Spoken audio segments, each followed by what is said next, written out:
Network News.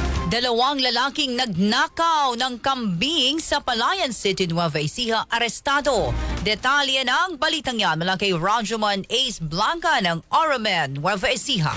RMN Live Report.